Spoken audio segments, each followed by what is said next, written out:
ഫ്രണ്ട്സിന്റെ കൂടെ കൂടുമ്പോഴും ഇതൊക്കെ വേണോ? അല്ല, ഞാൻ ചോദിക്കുകയാണ്. കാരണം എന്താ വെച്ചാൽ പലപ്പോഴും കണ്ടിരിക്കുന്നത് എല്ലാ ഫ്രണ്ട്സും കൂടി ഒരുമിച്ചിരിക്കും, എന്നിട്ട് ഓരോരുത്തരും മൊബൈലിൽ തോണ്ടി അതിൽ ഓരോ റീൽസ് കണ്ടിരുന്ന് ഒറ്റയ്ക്കിരുന്ന് ചിരിക്കും. ഞാൻ എൻ്റെ ഷോയില് ഓൺ എയർ ചോദിച്ചപ്പോൾ പല കൂട്ടുകാരും അവരുടെ എക്സ്പീരിയൻസും ഇങ്ങനെയൊക്കെ തന്നെയാണ് പറഞ്ഞത്. സ്ക്രീൻ ടൈം കുട്ടികൾക്കാണോ വലിയവർക്കാണോ കൂടുതലെന്നായിരുന്നു എൻ്റെ ചോദ്യം. ആ ചോദ്യം നിങ്ങളോട് ചോദിച്ചാൽ നിങ്ങൾ എന്താ പറയാ? കുട്ടികളിലെ സ്ക്രീൻ അഡിക്ഷൻ കുറയ്ക്കാൻ വേണ്ടിയിട്ട് പേരൻസ് അവരെ എക്സ്പേർട്സിന്റെ അടുത്ത് കൂട്ടിക്കൊണ്ട് ചെല്ലുമ്പോൾ എക്സ്പേർട്സ് പറയുന്ന ഒരു കാര്യമാണ്, നിങ്ങൾ ആദ്യം നിങ്ങളുടെ സ്ക്രീൻ ടൈം കുറയ്ക്കും, അപ്പൊ കുട്ടികൾ ഓട്ടോമാറ്റിക്കലി അതിലേക്ക് വരും. പേരന്റിംഗ് എന്ന് പറഞ്ഞാൽ തന്നെ അതല്ലേ. വലിയൊരു എന്താ ചെയ്യണേ അത് തന്നെയാണ് കുട്ടികൾ കണ്ടുപിടിക്കുന്നത്. അപ്പൊ അവരെ ഉപദേശിക്കാണ്ട് പ്രവൃത്തിയിൽ മാറ്റം കൊണ്ടുവരാം വലിയൊരു. പറയാൻ നല്ല എളുപ്പമാണല്ലേ, പക്ഷെ നമുക്ക് നമ്മുടെ കുടുംബത്തില് സന്തോഷം വേണമെന്നുണ്ടെങ്കിൽ കുറച്ച് എഫേർട്ടൊക്കെ എടുക്കണ്ടേ?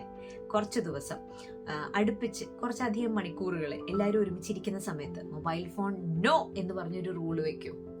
ഡിജിറ്റൽ ഡീടോക്സിങ് നമുക്ക് ചെയ്യാം. നല്ല എഫക്റ്റ് ഉണ്ടാവും തീർച്ചയായിട്ടും. ആ പോയ സന്തോഷവും ബോണ്ടിങ്ങും ഒക്കെ തിരിച്ചു കിട്ടും. ഹാപ്പി ആയിട്ടിരിക്കുന്നേ.